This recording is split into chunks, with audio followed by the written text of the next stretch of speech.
and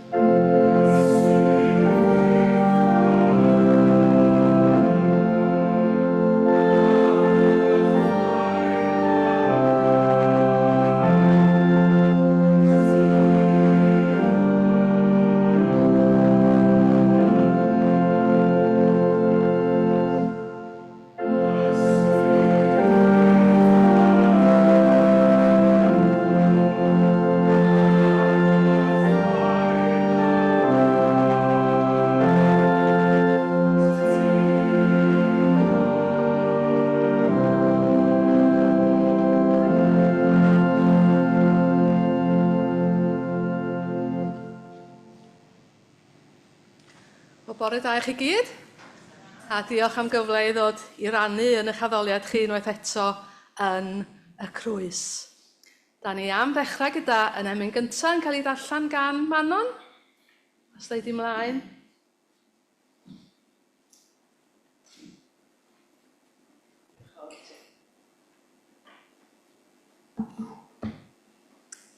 Rhif yr emyn 139. Dwy law yn erbyn sydd yn y darlun wrth ymyl fy ngwely i. Bob bore a nos mae'n gweddi un dlos mi on na chlywaf hi. Rhyw nos fach dawel fe ddwg yr awel o ymyl fy ngwely i. Y weddi i'r sêr fel eos o byr a minnau'n ei chlywed hi. Rhif yr emyn 139.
Da ni am glywed gair Duw heddiw o lyfr Daniel, y chweched bennod.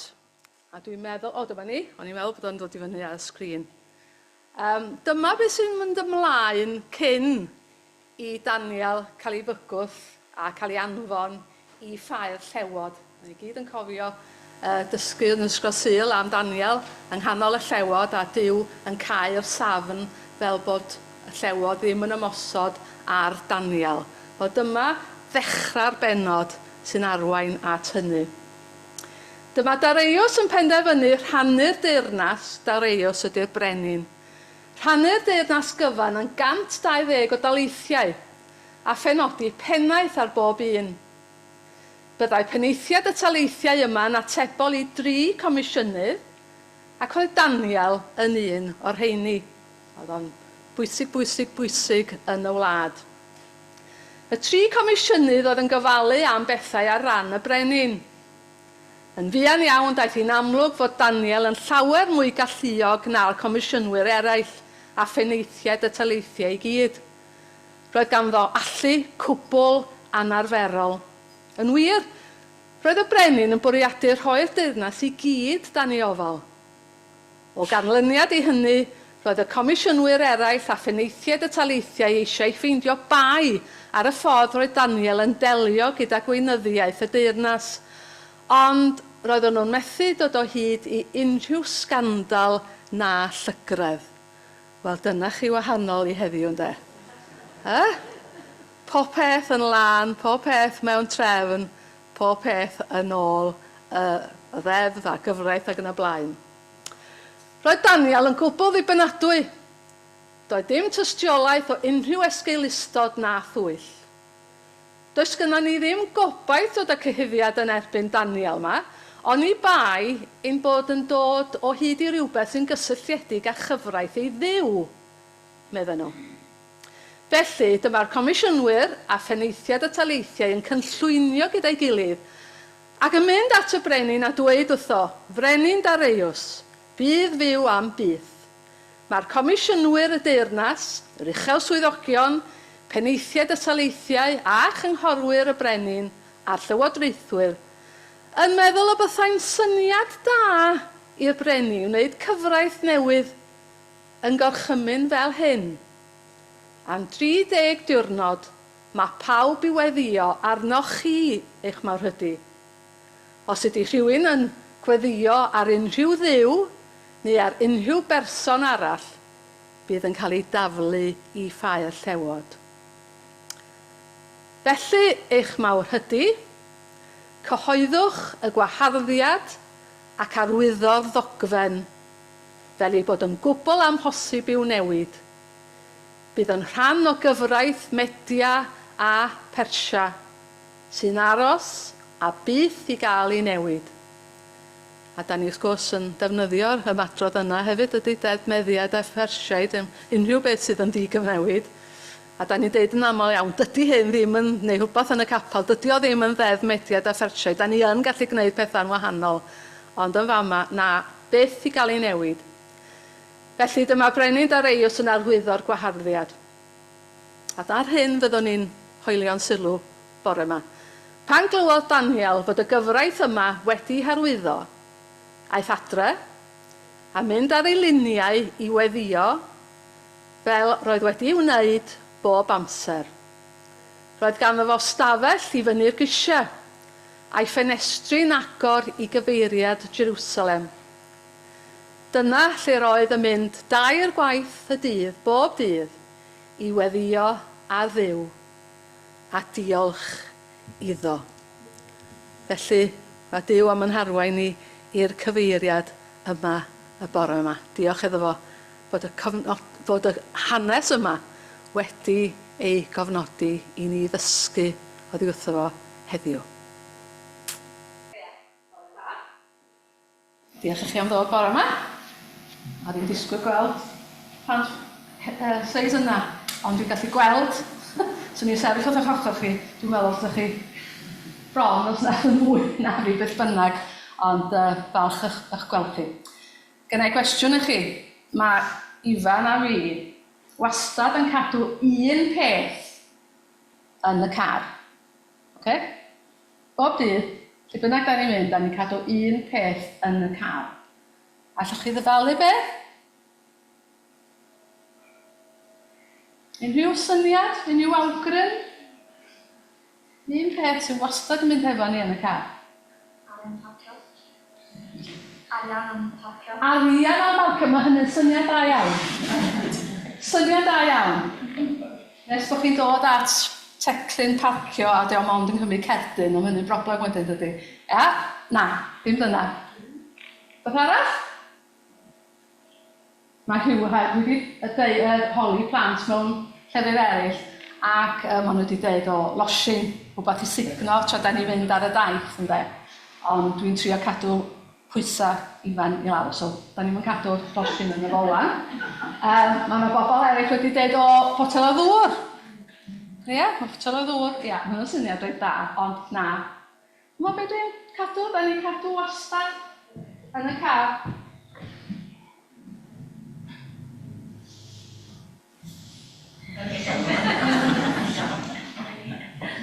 Beth yw bod na neb yn ofer goelus? Dwi'n cofio gwneud hyn mewn un capel a pobl yn dwi ddim yn ofer goelus, so ymbarel. Wastad yn mynd â ymbarel. Ond mae hwn wedi gweld dyddiau gwell, a dweud y gwir, fel ydych chi'n gweld, ydy'r strap sy'n cadw ar gau ddim yn gweithio. Ond pan da ni yn agor yr ymbarel yma, mae o yn cadw glaw, eira, oddi wrthon ni, mae o'n reit effeithiol. A da ni'n cadw ymbarel seis yma oherwydd da ni'n rhannu. Do'n yn rhannu da iawn achos mae Ifan yn fwy na fi, felly mae o'n cael rhan fwyaf ar ymbarel, a dwi ar y cyrion, a beth sy'n digwydd? Mae'r dŵr yn dripio i lawr arna i fel arfer ynddo. Ond faint o bobl sa'ch da chi'n meddwl fysa'n gallu mynd o dan yr ymbarel yma? Tyd allan? Tyd allan i fama? A titha fanna? Allwn ni gael fwy na hyn, sgwni? Reit. A titha, chi wedi gael un arall?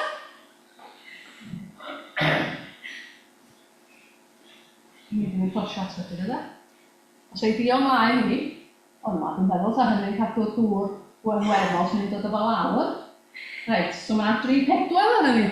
O dan yr ymbarel, diolch yn fawr iawn i chi. Diolch yn fawr. A be mae'r ymbarel yn neud, wrth gwrs, ydy rhoi cysgod yn benna. Da chi'n gallu dawnsio hefo fo. Os da chi wedi gweld yr hen ffilmiau, maen nhw'n dawnsio efo'r ymbarel hefyd, ond rhoi cysgod, dyna ydy bwriad yr ymbarel, deud y gwir. A mae yna lot o sôn am gysgod. Mae'n gael lawr am funud, dwi'n edrych yn sylwi, mwy sy'n ei garfan. Mae yna sôn yn y Beibl, lot o sôn yn y Beibl am gysgod, yn enwedig yn y Salma.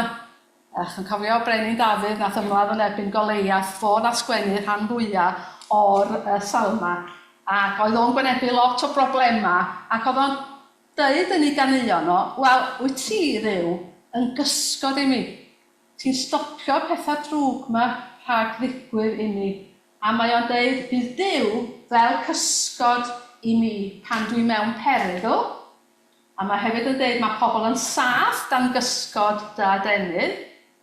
A mae hefyd yn gweddio achub fi. Dwi'n rhedeg ata ti am gysgod. O ta, camgymeriad llawer ynddo, o ran o'r ymbarel, ydy pan maen nhw'n, fel da ni'n neud, mynd ag ymbarel hefo ni yn y car, da ni'n parcio car, a da ni'n mynd o'na, ac wrth gwrs da ni'n anghofio'r ymbarel yn y car. A mae'n dechrau bwrw glaw. A beth da ni'n neud? Pitis ar ymbarel gyda ni, ynddo, i gadw y glaw oddi arna ni. A mae pobl yn gwneud rhyw fath hefo ffydd, hefo be maen nhw'n gwybod am Dduw ac am Iesu, am yr ysbryd dan.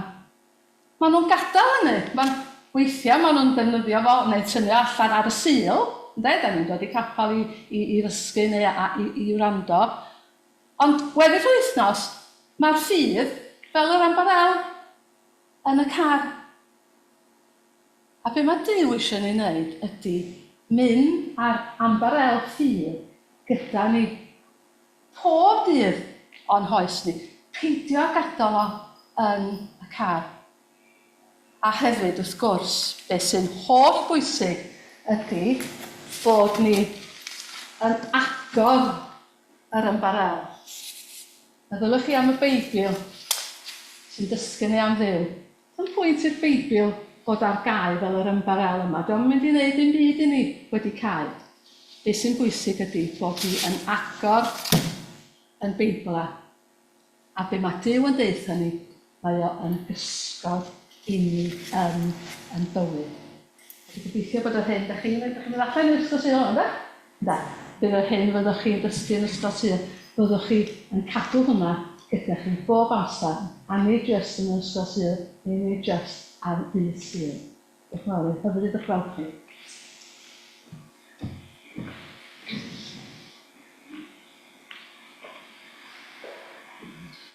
yr ail emyn dwi'n gweld sydd i lawr, sef 340...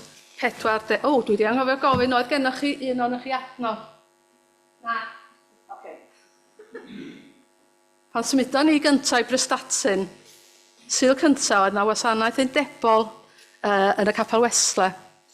Ac athon ni yno fel teulu, gen i ddau wel, maen nhw'n oedolion nhw, ond gen i ddau blentyn, mab a merch. Ac oedd dim ond nhw oedd yno yn y capel. A dyma'r pregethwr yn troi at nhw. Meddyliwch, newydd gyrraedd Prestatyn. A mae'r pregethwr yn gofyn nhw, sgynwch chi adnod? A disgwyl iddyn nhw fynd ymlaen i ddeud eu hadnod a'r plant yn dweud, da ni ddim yn mynd. Felly, gobeithio os na ydych chi'n deud yr adnod, beth bynnag, bod gennych chi adnodau yn eich co fel cysgod i chi. 340 ydy'r emyn, cos dwi'n cofio'n iawn, o llefara addwyn Iesu, mae dy eiriau fel y gwyn.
Yn wyneb yr holl helyntion sydd yn y byd, dwi am weddio rhai penillion o Emyn Graham Kendrick sy'n sôn am hyn ac yn gofyn am ei ddiw trwy garha oherwydd yr hyn sy'n digwydd. Chi'n ei gydweddio.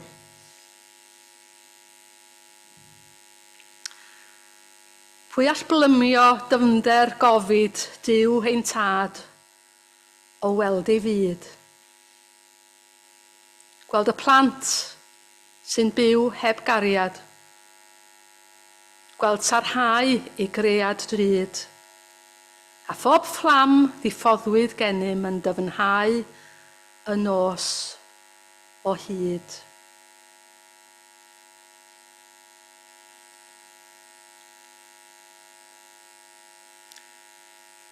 Gwnaethom frad a'r gwir ar oddaist. Buom driw i ddiwiau gau. Gwnaethom aberth o'n plant bychain ar ei hallor heb dwysau. O llewyrched do oleini, doedd y arswyd i'n hiachau. Arglwydd wedi darllen y pellnillion yna, da ni'n cofio am y plant sydd yn byw heb gariad.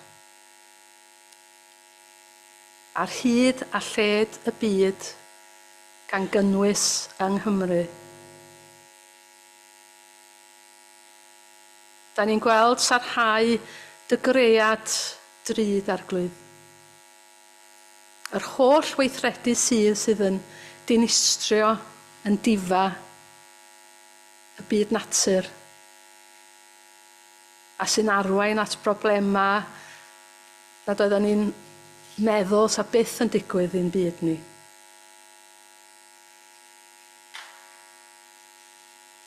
Fydden ni feddwl arglwydd am y frawddau gwnaethom aberth o'n plant bychain.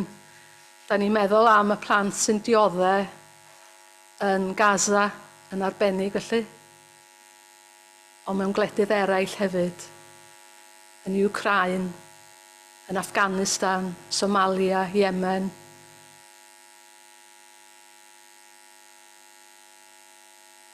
A mor wir y gair bod ni'n aberthu rhain heb dristau.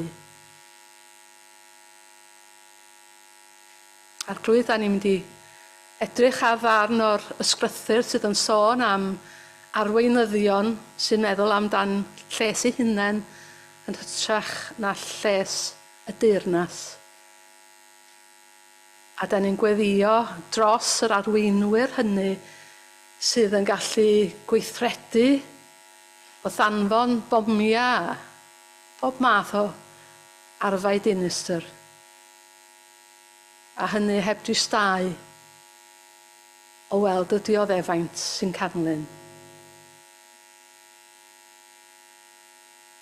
Pwy all glymio dymder cariad Duw ein tad wrth weld ei fyd? Da ni'n tristau arglwydd. A da ni'n gofyn i ti oherwydd Iesu o trigar ha. Ar y llaw arall arglwydd, da ni'n diolch am yr holl bethau da sydd o'n cwmpas ni.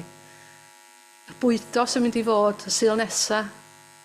Yr help sy'n cael ei roi i'r digartref gan Eglwysi Caerdydd. Da ni'n diolch am bob codi arian sy'n yna i helpu elusennau. Da ni'n diolch arglwydd am y cyfeillgarwch sydd ar cariad yn cael ei rannu. Ar law glad felly. A da ni'n diolch arglwydd am waith dy eglwys ac yn gofyn ti fendithio'r gwaith hwnnw mwyn i fwy o gariad yr Iesu ddod i'n calonna ni ac iddo o lifo o'n calonna ni i'n teuluoedd, i'n cyfeillion, i bobl y gymdogaeth, pobl o fewn yn eglwysu ni ac ymlaen wedyn. Arglwydd trigar ha. Gwrando arglwydd ar y gweddia sy'n cael ei offrymu. Mae'n siŵr bod yna rhai'n gweddio dros aelodau teulu sydd yn wael, neu yn ffrindiau sy'n wael, neu wynebu rhyw argyfwng. Gwrando ar y gweddia tawel, personol, sy'n cael ei offrymu. Oherwydd da ni'n dod ata ti gyda dy weddia, gyda'n gweddia, achos bod ni'n gwybod y fod ti yn gwrando. Bendithia ni arglwydd trwy gyfrwng yr oedfa yma. Ac fel ddywedwyd wrth y plant, helpa ni beidio gadw yr hyn da ni'n neud ac yn dysgu yma, ond bod o'n troi yn ymbarel yn ein bywyd ni, yn helpu ni, yn gysgod i ni. Gwrando arno ni nawr, Arglwydd, wrth i ni ganu y weddi ddysgais ti i dy ddisgyblion, gweddi'r Arglwydd.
Fawl eto gyda'r emyn 163.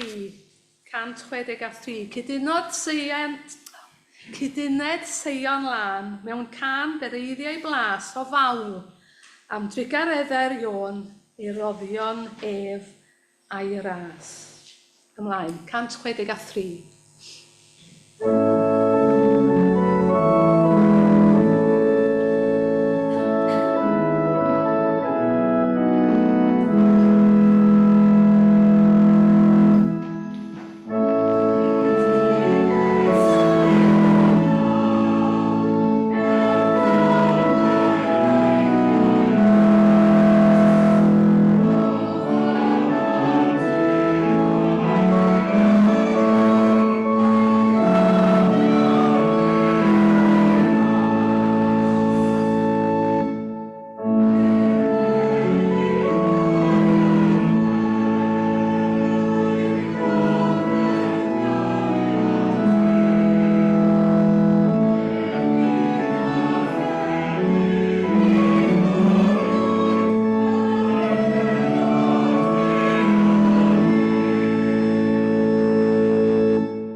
Mewn eiliad.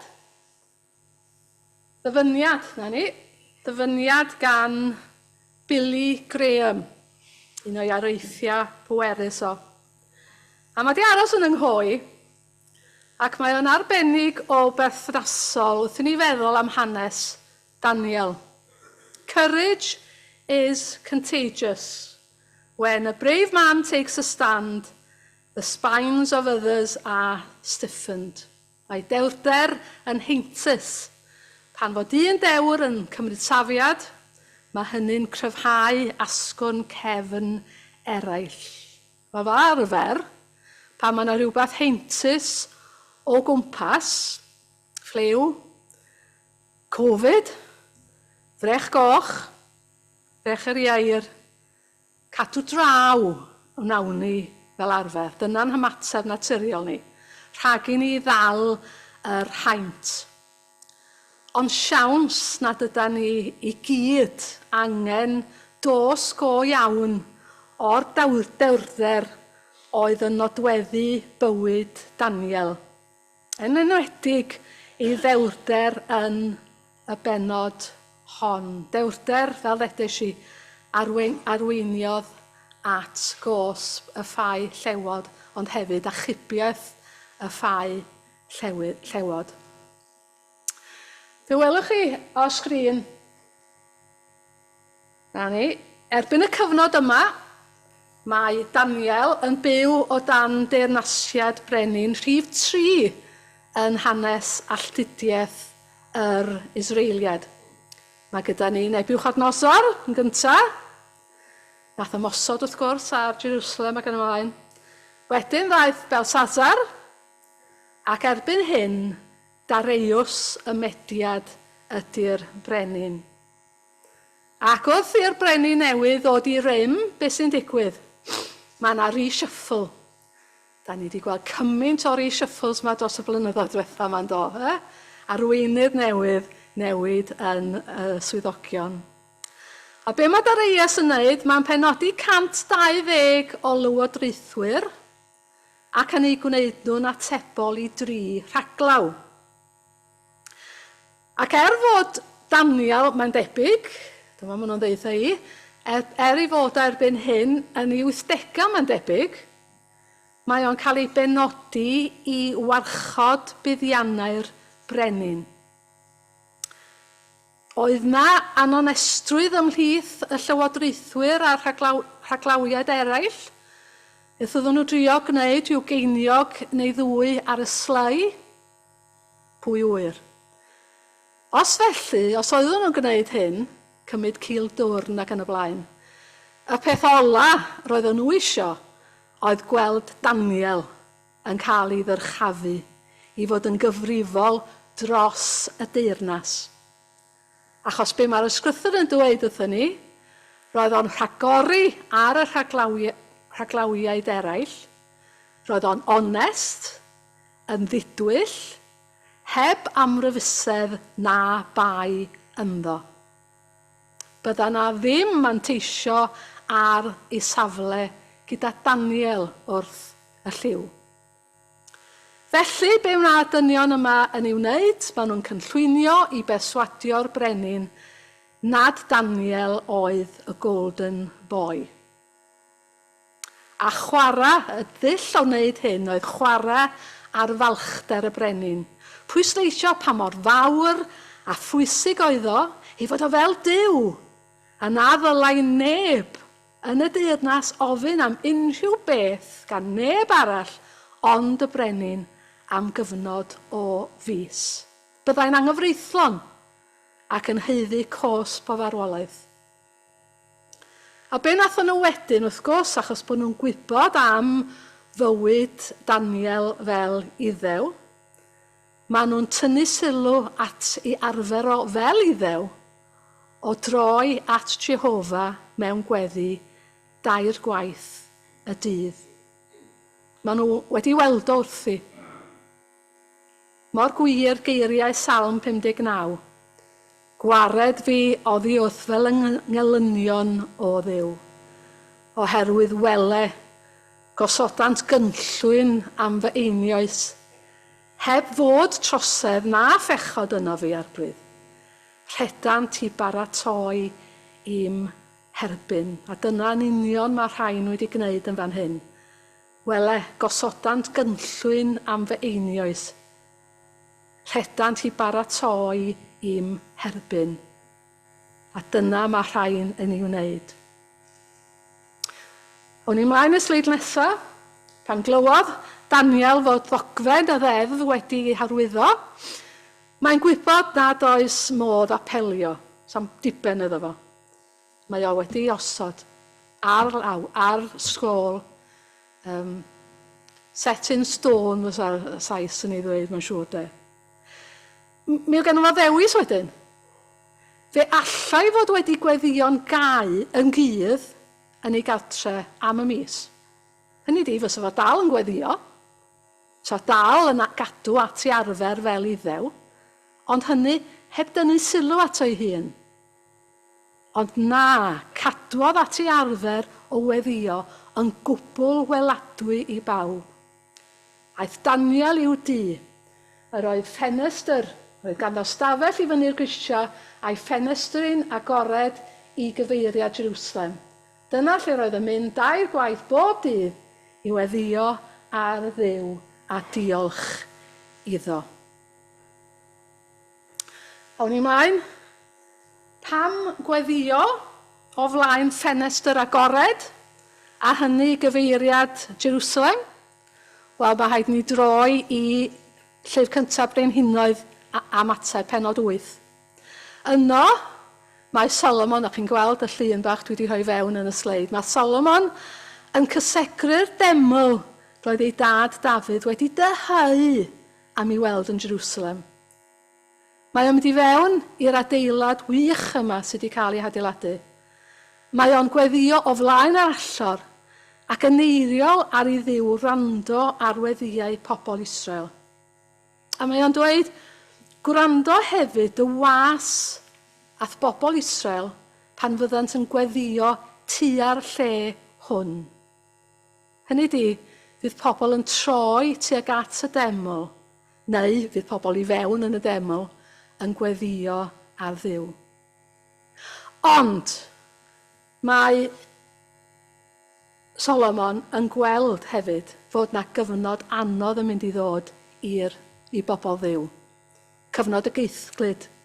A mae'n gweddïo, pan fydd y bobl Israel yn cael ei concro gan y gelyn am bechyn derbyn di, os byddan nhw'n troi at y lle yma, sef y deml, i weddïo arna ti, yn cydnabod pwy wyt ti, ac yn stopio pechu am dy fod yn eu cosbi nhw, yna gwranda di o'r nefoedd maddau i dy bobl.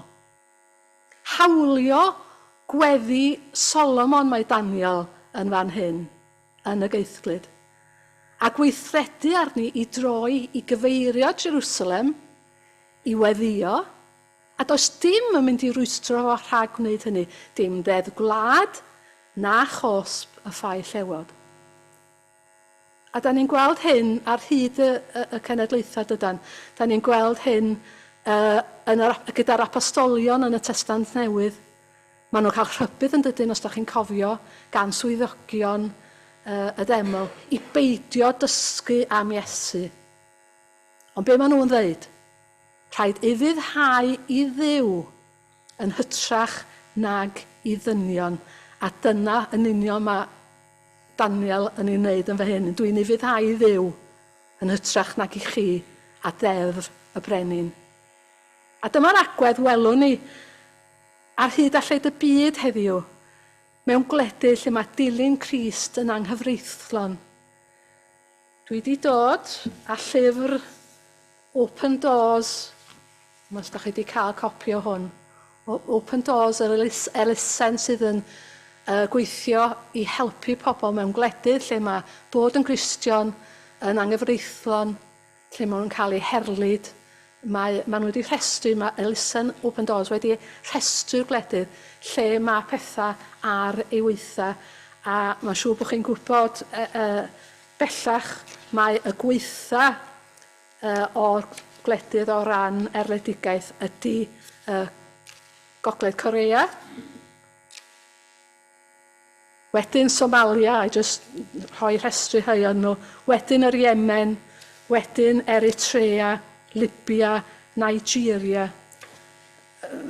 Mae Nigeria er enghraifft, ers 2015 cynyddodd ymosodiadau grwpiau Islamaidd milwriaethus yn gyson.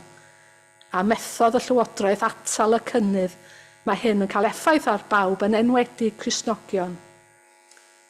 Mae trais y fwyaf holl bresennol yn y gogledd, lle mae grwpiau milwriaethus yn llofruddio, yn achosi niwed corfforol, yn herwgipio ac yn treisio ei dioddefwyr yn rhywiol. Mae credinwyr, mae Cristnogion, yn colli eu tiroedd a'i bywoliaeth. O ganlyniad mae nifer mawr wedi dadleoli'n fewnol neu'n ffoaduriaid. Digon hawdd i bobl ddweud yn gwneud pwynt gwleidyddol, mae yna ormod o ffoaduriaid yn dod i'r wlad yma. Mae gymaint ohonyn nhw yn ffoi oherwydd bod nhw'n nebu yr erledigaeth yma yn eu gwledydd nhw eu hunain. Maen nhw'n wynebu yr un sefyllfa a Daniel. Mae o'n cael ei erlyd oherwydd ei fod o'n iddew a fod o'n glynu wrth ei arferion fel iddew. Be oedd y dyfyniad yna? Courage is contagious. When a brave man takes a stand, the spines of others are stiffened. Ac wrth glywed am ddewrder Daniel ac eraill yn y byd heddiw, siawns nad ydym ni'n cael yn cryfhau a'n hysbrydoli i sefyll dros Dduw yng nghanol seculariaeth yn hoes. Siawns nad ydy lle canolog gweddi y mywyd Daniel yn anherio ni i feddwl am le gweddi yn ein bywyd personol a fel eglwys hefyd. Ac wrthyn ni edrych ar weddi Daniel, da ni'n sylwi ar 3 pheth, ac o'n i'n mlaen i'r sleid nesaf. Dyma ni, Daniel yn gweddio, llun ohono fo yn fanno. Lle mae o? Wrth y ffenestr agored. Mae yn gwneud be nath Solomon weddio gymaint o flynyddoedd cyn hynny. Ffenestr agored tuag at Jerusalem. Does dim byd yn rhwystyr rhyngtho fo a Duw. Dim byd. Ond dydy hynny'n hatgoffa ni o'r hyn ddigwyddodd a ddigwener y groglith yn y deml. Llen y deml yn cael ei rhwygo. Iesu ar y groes. Iesu a'i groes yn symud pob rhwystyr rhyngo ni a Duw. O dderbyn Iesu ac edifarhau a gorwyd disglau'r byrth y nef i ni.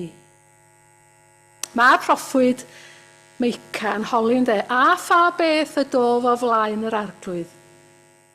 Sut dwi'n dod o flaen yr arglwydd? Be dwi fod i wneud? Sut dwi fod i ddod? A mae o'n rhoi'r ateb, mae o'n deud wrth bobl drwy ei neges. Mae eisiau chi ymostwng. Ymostwng i rodio'n ostyngedig gyda Dduw.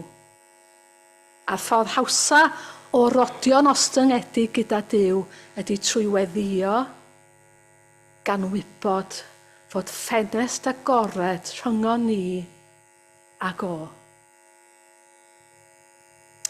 Rai o beth welwch chi ar y sleid ydy bod Daniel, mae gweddi yn rhan o batrwm ei fywyd. Mae o'n gweddio yn gyson, yn ôl ei arfer. Dyna sy'n cael ei ddweud yn llyfr Daniel. Mae o'n 80 oed, mae'n debyg.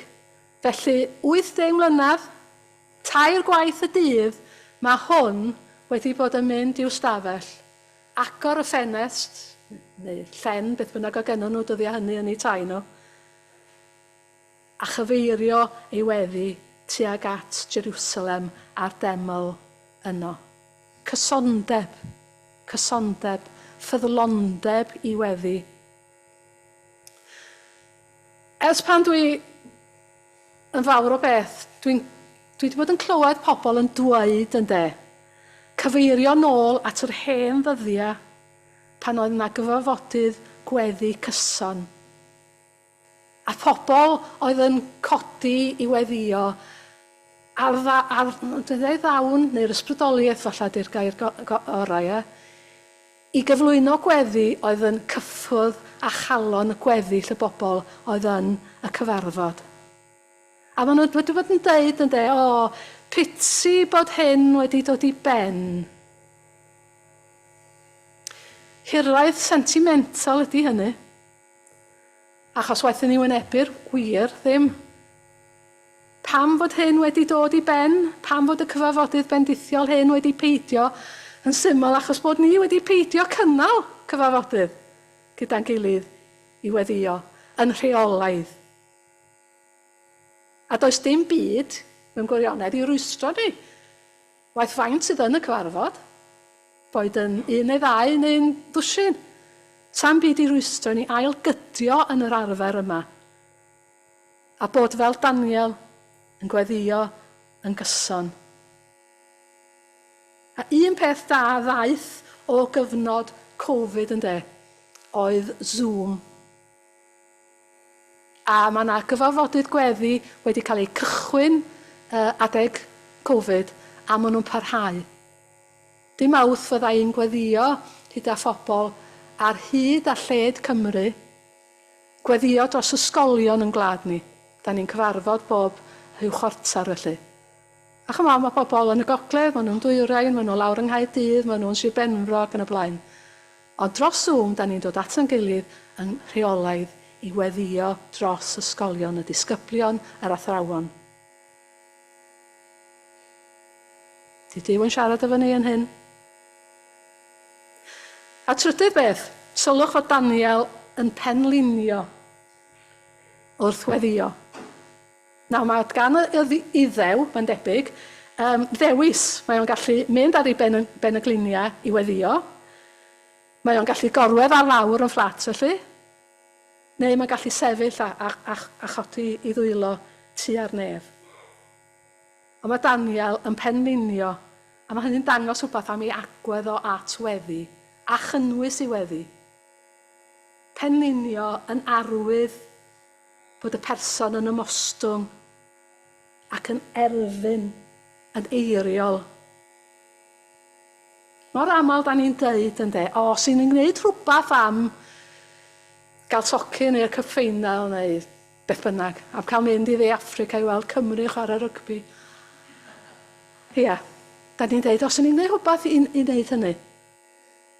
Ac eto mae yna gymaint o alwada arno ni, pethau sydd angen i newid, a da ni ddim yn barod i wneud y peth yma, mynd ar yngluniau ac eiriol am rhywbeth gan Dduw. Dwi'n dod at ddiwedd y sleid, hwn di'r sleid ola, achos dyma dwi eisiau aros yn eich coch chi. Mae haint corfforol i weld ar yn cyrff dydy.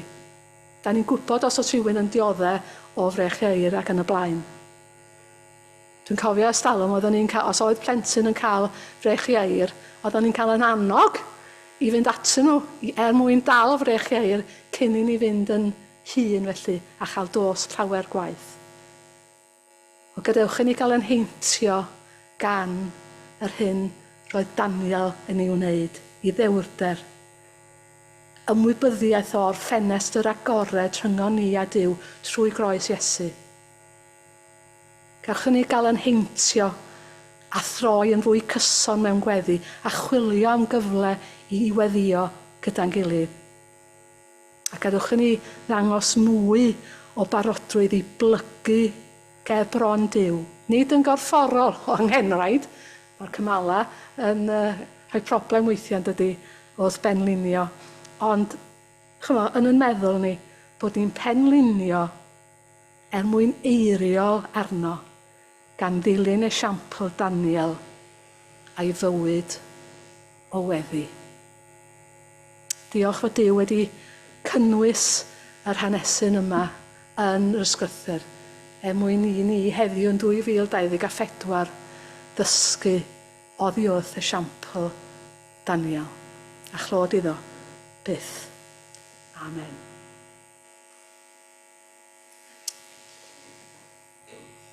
Yr emyn ola, yr emyn nesa, 709. 709. Pa un well pan da ni'n sôn am weddi. Arglwydd disgyn i weddio, priod waith, pob diwiol yw. Treulio nyddiau o llithgeisio am awrygu denw gwyw. Dedwydd ydyw a ddisgwylio wrth y tŷ. A dyma ni, Daniel, gad i'm droi i'm stafell ddirgel ac yn y blaen. Sa Daniel yn gallu canu'r emyn yma gyda brwdfrydedd. 709.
Open doors.